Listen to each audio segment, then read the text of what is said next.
Parti pour la suite. Ouais. Oui, donc on a mis en place un autre procédé, ce qui veut dire que plus personne a le temps de s'occuper, de réfléchir à ça, déjà ce qu'il fait, parce qu'il doit faire selon des ordres quelque chose dont il ignore finalement la finalité réelle. Ouais. Donc il est hors circuit. De fil en aiguille, il est préoccupé par ça, il est contingenté par des horaires, par tout un procédé qui fait qu'au moindre accrochage, c'est-à-dire qu'il peut pas être présent partout, il faut qu'il soit à l'heure à son travail, et puis il faudrait qu'il soit aussi à l'heure au rendez-vous avec ses parents, avec ses enfants, quand c'est le moment. Bon, ben ça peut pas faire parce qu'il y a un horaire fixe qui a été instauré dans une occupation, ce qui veut dire que là, on est mal pris. C'est où on perd son boulot, où on laisse tomber sa famille. Alors après, tu cherches une solution intermédiaire.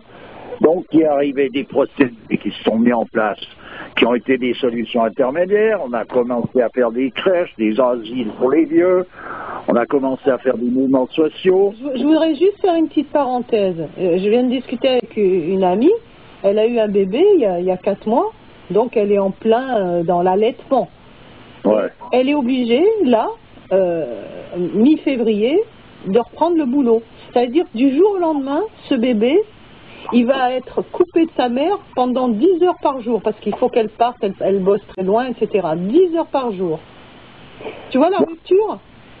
Alors, dans un cadre familial encore, ces choses-là pouvaient arriver, ça pouvait arriver. Ça se réglait, pourquoi? Parce que ce bébé, il vivait au contact d'une famille. Donc, il avait sa mère, mais il avait sa grand-mère, il pouvait avoir... Il y avait des relais. Il y avait des relais qui faisaient qu'il ne s'apercevait pas de ça. Pourquoi? Parce que le bébé, il vit pas dans le temps encore. Il n'est pas pressé par une montre. Il rouspète quand il a faim. Bon, tranquillement, il se fait à des jeux. Il n'est pas parachuté du jour au lendemain dans un monde étranger, tu vois. Oui. Jusqu'à présent, avec ces crèches, ces choses-là. Le son est sourd. Même, tu dis que dans les crèches, le son est sourd. Non, dans ces crèches, même si les gens qui les reçoivent sont pleins de bonnes intentions, ça n'empêche pas que c'est brutal. Ouais. Voilà. Et puis on en est arrivé après à mettre en place des retraites. Tout le monde a une retraite. Avant, il n'y avait pas de retraite, ça n'existait pas, puisque ces choses-là se passent en famille, bon, il n'y avait pas de retraite. Il a fallu mettre en place une retraite, autrement les gens se retrouvaient tout seuls en train de crever quelque part. Tu vois? Ouais. Donc, on a mis ça en place. Et de fil en aiguille, on s'est donc habitué à ce genre de choses, et puis à se passer de sa famille, on n'a plus besoin d'eux. Donc on se disloque tranquillement, mais sûrement les choses se disloquent gentiment. On n'a plus besoin les uns les autres, vraiment. On a un besoin affectif qui peut se présenter, mais je veux dire, on n'est plus dans une coalition, tu vois, réelle, ça disparaît. Et là, ce qui on est du citoyen, c'est qu'on va lui sucrer la retraite d'ici peu de temps. Les retraites vont disparaître de la circulation. Ouais. Alors je ne sais pas comment ça va se régler tout ça. Ben, comme aux États-Unis, les gens ils n'ont aucune couverture sociale, voilà. Donc et pour rejoindre ce que tu disais tout à l'heure, c'est qu'il a été mis des retraites, c'est jusqu'à arriver au RMI pour le jeune. C'est le jeune que l'on prend en charge actuellement. Oui, et on enlèvera aussi le RMI, d'ailleurs c'est en train de disparaître, etc. On enlèvera tout ça à un moment donné. Oui, puis j'entends donc tout le monde, excuse-moi, donc tout le monde se retrouvera le bec dans l'eau. Ah ben, le temps est proche de tout ça, effectivement. Hein. Et il n'y a pas eu donc saboter les personnages de manière à pouvoir leur fournir ces jambes de bois. Et à un moment donné, ces jambes de bois, tu les scies. Voilà. Un peu le résultat. J'entends, c'est quand même un jeu qui est cruel, tout ça. Ah, oui. Ben voilà ce que représente en quelque sorte cette merveilleuse civilisation. Elle participe, elle est en plein pot dans toutes ces combinaisons-là. Puis il y a toujours des personnages qui, eux, bénéficient du malheur du voisinage. Plus il y a de gens malheureux, au bout d'un moment, mieux ça vaut pour celui qui en bénéficie. C'est comme celui qui a un métier, plus il y a de clients, mieux ça vaut. Plus il y a de malades, mieux ça vaut. Un dentiste, plus les dents sont gâtées, mieux ça vaut. Je veux dire, on en est arrivé là. La misère, c'est le fond de commerce de pas mal de gens, hein. Ouais. Voilà, on en est arrivé à ce stade. Mais ce stade-là, il ne peut arriver qu'à partir du moment où justement on perd de vue notre raison d'être pour en venir à la réalisation. C'est-à-dire, c'est à partir du moment où on s'éloigne de notre raison d'être, qu'on s'éloigne justement de la connaissance de quel est le rôle qu'un homme a, on pourrait dire, à jouer, ou plutôt qu'est-ce qu'un homme. À partir du moment où on s'éloigne de cette question, donc de cette réponse, par la même occasion, donc on se retrouve dans une situation de plus en plus précaire. Ben oui. Mais c'est pas évident de recoller les morceaux quand tout est éclaté dans tous les sens, hein. Il y a toujours une possibilité. Je ne parle pas de recoller les morceaux, je parle de cette réalisation. Elle est possible parce que, comme c'est le but de l'exercice sur Terre, ça veut dire que donc c'est mu par la grâce. Donc il ne va pas être demandé à l'homme plus qu'il est capable de pouvoir faire pour l'obtention de cette position-là. C'est pas plus on va en avant, plus on est faible, plus on nous demande des efforts. Pas du tout. Dieu, il est dans l'équitabilité la plus totale, dans le sens qu'il nous demande ce que l'on est capable de faire, pas plus, ni moins d'ailleurs. Il n'y a pas de raison, puisqu'il s'agit à un moment donné de se donner dans la totalité, tu comprends? Ouais. Voilà. J'aimerais revenir au problème relationnel. Disons qu'on peut en parler indéfiniment, on peut tout citer des cas, je pense que chacun peut avoir à un moment donné le souvenir de quelque chose ou est en train de vivre quelque chose. L'histoire, c'est que pour pouvoir vivre ces choses-là d'une manière effective, c'est là où il faut avant tout cette réalisation, c'est-à-dire se mettre sur le point de départ. Tu vois, il faut déjà être dans la primordialité des choses, c'est-à-dire qu'il faut être un homme, avoir la conscience de ce que ça représente pour pouvoir participer dans toute activité d'une façon où les choses rentrent dans l'ordre, c'est-à-dire où on est en accord, en somme, avec son principe. Ouais. Avec sa raison d'être. On en revient toujours là, parce que c'est là que ça commence et c'est là que ça finit. Tout le restant, c'est le parcours du combattant. Ouais. Et c'est vrai qu'actuellement c'est tristounet, parce que tu vois dans les endroits où les gens n'ont pas de moyens, ils ont une certaine solidarité, mais par contre ils se font matraquer par un autre truc. Tout le monde en ce moment se retrouve un peu dans la souffrance. C'est pas possible, c'est de la souffrance c'est la souffrance qui est en train de gagner du terrain dans tous les coins du monde. Il y a des moments de tranquillité pour certains, mais j'entends, il y a un passage où tout d'un coup, ça y est, on sombre dans une souffrance terrible. Il y a eu une période où l'humanité était dans une atmosphère un peu plus paisible. Actuellement, la paix s'est retirée de la terre, j'en avais déjà parlé à une autre occasion, donc ça signifie qu'on ne peut plus la retrouver puisqu'elle n'est plus là. Il y a aussi le fait que tout le monde a perdu ses idéaux.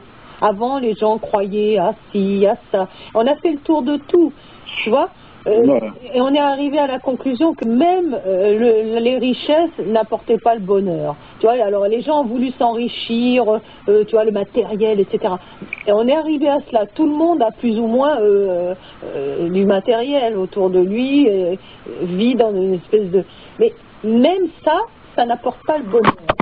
T'imagines? Ben, faut dire que même ça, si tu regardes ça d'un point de vue autre que ce point de vue de progressiste et économiste, je vais te dire, c'est surtout pas ça qui peut amener le bonheur. La richesse, avoir une femme, des enfants pour un homme, même un homme méchant, il peut avoir ça. Oui. C'est pas un problème, quelque part.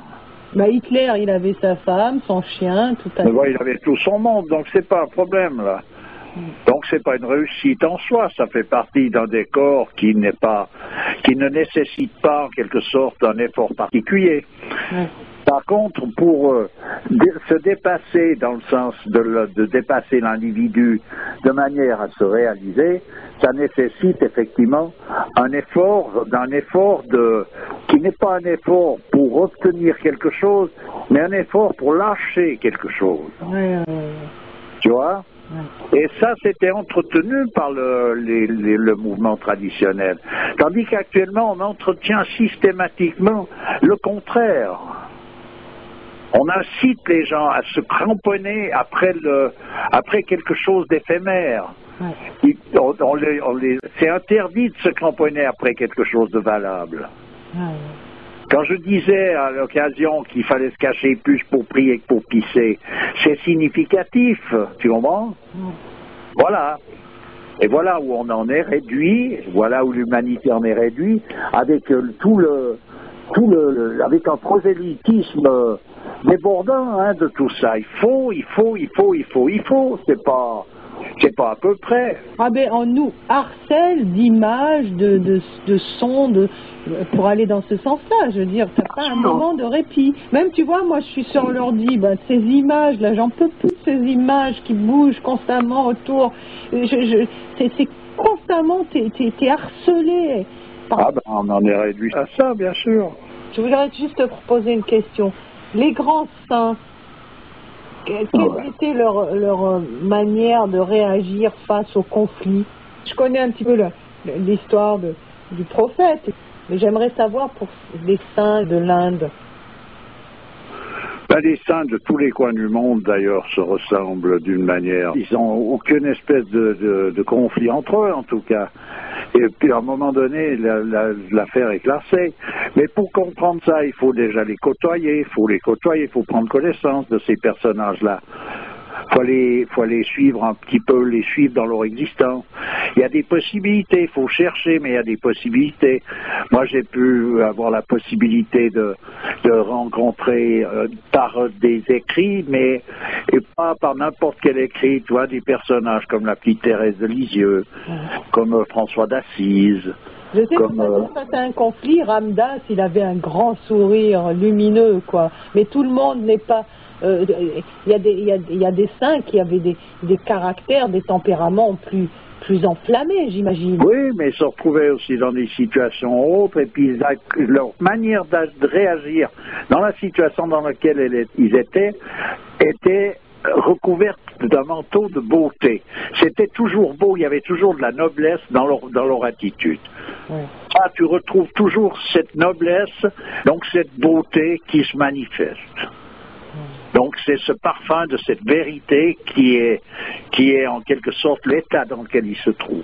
Tu me disais que quand on subit des choses comme ça, il faut ne pas se sentir concerné. Oui, c'est ce qu'il faut arriver à obtenir comme position. Mais j'entends, c'est même pas, je dirais pas arriver à obtenir, c'est encore des mots qui ne correspondent pas, mais c'est la position dans laquelle se trouve justement un saint. Il renferme en lui-même la totalité de toute la manifestation. Ce qui veut dire où est le conflit, qu'est-ce que ça signifie tout ça? Ça n'a plus de sens. Il y a un moment donné, ça n'a plus de sens. Tu veux dire que le plus est neutralisé par le moins? C'est vrai que le plus sera neutralisé par le moins, si on veut, c'est une manière de voir. Toute discussion, elle peut nous amener dans les meilleurs cas qu'à cette conclusion. Tu comprends? Alors on peut citer ceci, on cite cela, mais on peut se perdre dans ces rouages-là d'une manière, on pourrait dire, indéfinie. Alors face au conflit, c'est pas baisser les chines, mais c'est avoir une manière, une grandeur d'âme pour résoudre, enfin tenter de résoudre ce conflit. Oui, mais je te dis, c'est tout des positions qu'on ne peut pas obtenir autrement que par une réalisation qui est personnelle, c'est une démarche et c'est une expérience personnelle. Ouais. Voilà. Un saint ne peut pas te faire saint tout simplement parce qu'il est saint. Il peut t'indiquer la route, il peut t'indiquer tout ce qui est possible d'indiquer, mais toi, tu es obligé de faire, toi, la démarche. Ouais. Voilà, c'est tout, il n'y a pas de possibilité. Et tu ne peux pas imiter, c'est pour cette raison que tu ne peux pas imiter un saint, tu ne peux pas faire semblant d'être saint, tout simplement parce que tu regardes tout ce qu'il fait, puis tu le fais la même chose que lui. C'est ça, qui veut faire l'ange fait la bête, c'est rien d'autre. Ouais. On ne peut pas. Par contre, ils nous donnent des indications sur un plan où ils nous font voir, ils sont les flambeaux, ils nous éclairent le chemin. Tu vois, c'est celui qui est arrivé au but, c'est lui qui peut nous indiquer la route à suivre pour arriver justement à ce but ultime qui est le but pour tout un chacun. Il est identique. Tu vois ? Ouais. Donc ils sont là pour nous montrer ça. C'est pour ça qu'il est recommandé dans toute tradition de se mettre à chercher à côtoyer les saints. Alors, si on ne peut pas les avoir en chair et en os, on les aura par leurs écrits, par les traces qu'ils ont laissées, mais de toute façon, eux-mêmes, ils sont dans l'immortalité. Ce qui veut dire qu'on peut prendre connaissance vraiment avec un saint sans l'avoir rencontré nécessairement, tout simplement parce qu'il a vécu sur Terre à une autre époque ou dans un autre lieu où les choses ne se présentent pas nécessairement pour qu'on se rencontre. Moi, j'ai rencontré des saints, je les ai pas reconnus tout de suite pour être en ce qu'ils sont. Disons qu'on est dans une réelle difficulté, on peut être au milieu de l'océan et chercher de l'eau. Ça, c'est ce qu'un homme comme le Maharishi disait, vous êtes au milieu de l'océan, vous cherchez de l'eau. Eh bien, on peut être entouré de saints et puis ne pas voir briller cette lumière.